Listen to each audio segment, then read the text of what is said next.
Hola gente, estamos aquí para explicar un texto de Nietzsche que hace referencia fundamentalmente a qué es la verdad.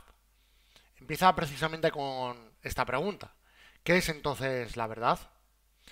Fijaos que hay una parte fundamental que debemos de subrayar en este texto, que es a lo que nos referimos con verdad y a lo que Nietzsche entiende que deberíamos de tomar como verdad. Todo ello va a estar relacionado con su concepto de nihilismo y después hablaremos un poco de ello en la parte de la relación.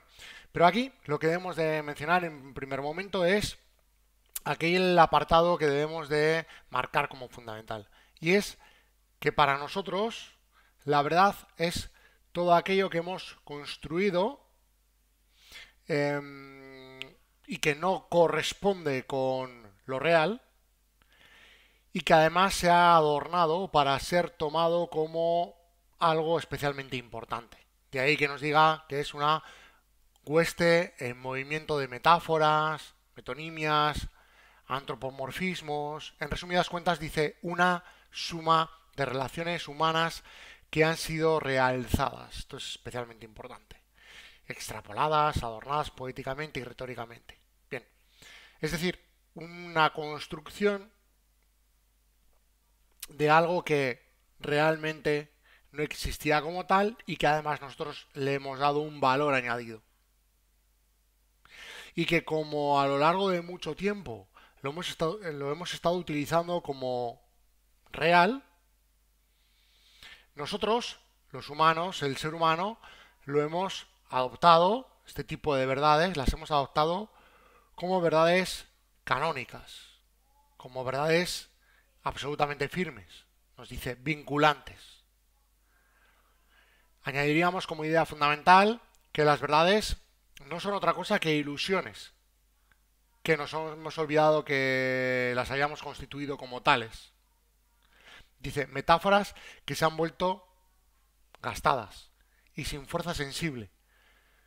Y nos pone para ello una metáfora. Monedas, dice, que han perdido su troquelado y no son ahora ya consideradas como monedas, sino como metal. En definitiva, aquí la relación la vamos a establecer fundamentalmente con lo que para Nietzsche es auténticamente real. Recordad aquella relación que hacíamos utilizando la terminología platónica, pero justo para invertir esa concepción platónica del mundo y decir que lo auténticamente real es la vida. El nihilismo, por lo tanto, recordad que lo entiende por un lado como un movimiento histórico, es decir, desde Sócrates y Platón hasta Hegel se ha constituido y se ha perpetuado ese engaño que se instaura en esa época y que dura hasta el momento en el que Nietzsche vive. Los post-nietzscheanos dirán que todavía hasta nuestros días, pero por otro lado hace referencia a ese proceso psicológico donde pues nosotros nos sentimos desorientados porque hemos tomado como verdad aquello que no lo es y poco a poco vamos descubriendo esa falsedad a la que nosotros habíamos remitido constantemente. Por lo tanto, ese nihilismo, recordad que supone pues la admisión de una negatividad absoluta acerca de lo que se entiende por real. La afirmación de que nada existe porque, bueno, pues no hay nada de lo que nos podamos fiar, ninguna realidad, ningún concepto, ningún valor. Es más, la vida, recordad que para Nietzsche es algo inabarcable e inexpresable.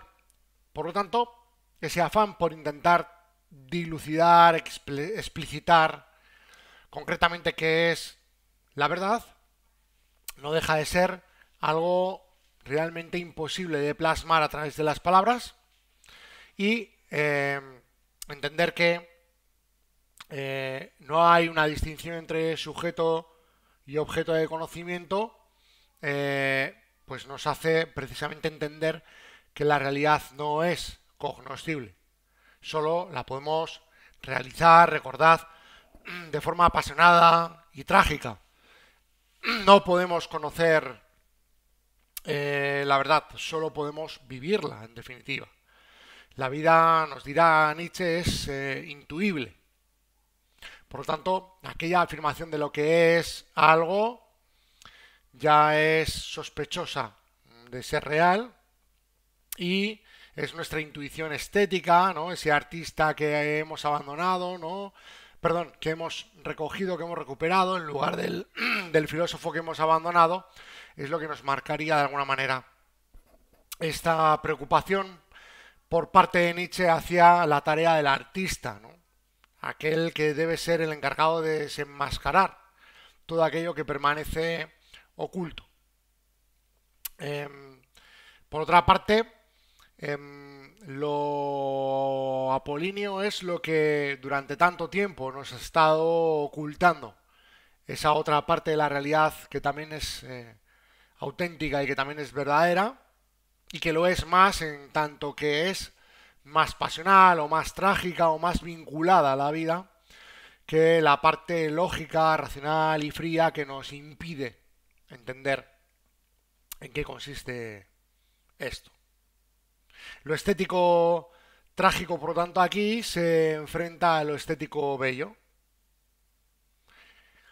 Abandonamos el autoengaño racional en favor de esa aceptación de la vida que es rasgada de arriba abajo, ¿no? Por la propia tragedia, por el arte, por la música, como el propio Nietzsche nos indicaba. Recordad que solo aquel que asume el nihilismo es el que está preparado precisamente para aceptar la muerte de Dios, entre otros grandes relatos que han de caer. Y solo lo hará a través de la voluntad de poder, la voluntad de ser más, la voluntad de crear, la voluntad que es creadora de nuevos valores. Fijaos en esta segunda parte del texto donde se nos dice que nosotros hemos aceptado considerar como firmes, como vinculantes, pues esas realidades que habíamos construido de forma ilusoria y que habíamos olvidado ya que eran meras ilusiones. Metáforas, por lo tanto, de algo que estaba vacío.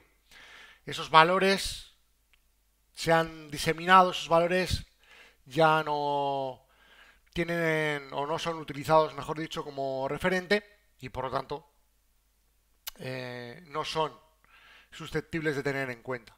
Debemos, por lo tanto, de constituir esos nuevos valores. Recordad que decía Nietzsche que el mundo era un monstruo de fuerza sin principio ni fin, una magnitud férrea y fija de fuerzas que ni crece ni disminuye y que únicamente se transforma. Ese mundo es la voluntad de poder. Y recordadlo como algo vinculado al eterno retorno, en cuanto a aquello que hace referencia a que crea y destruye eternamente a sí misma, ¿no? Esa voluntad de poder que es creadora en ese mundo que acabamos de describir en palabras del propio Nietzsche. Esa actividad lúdica, creadora, ese juego universal que afirma la vida y que, por lo tanto, da sentido al mundo en el que nosotros vivimos. La voluntad de poder así, por lo tanto, se manifiesta de forma eterna, en su deseo de ser más, de crecer, y el tiempo que en definitiva era entendido como una categoría del ser, es en este sentido la eternidad, como la vida. El nihilismo no deja de ser la manifestación más desveladora de la voluntad de poder y el eterno retorno. El pesimismo nihilista aquí se transforma en alegría. La negación del mundo en afirmación de la vida. Y por lo tanto aquí recuperamos a Dionisos. Apolo vuelve a ser quien realmente era, decía Nietzsche. Así que debemos de abandonar esas metáforas que están sustentadas sobre la nada y entender que la poética, la simbología, la metáfora a la que alude Nietzsche es otra muy distinta. Es aquella que está vinculada a lo más profundo de la vida y del ser, que es la tragedia.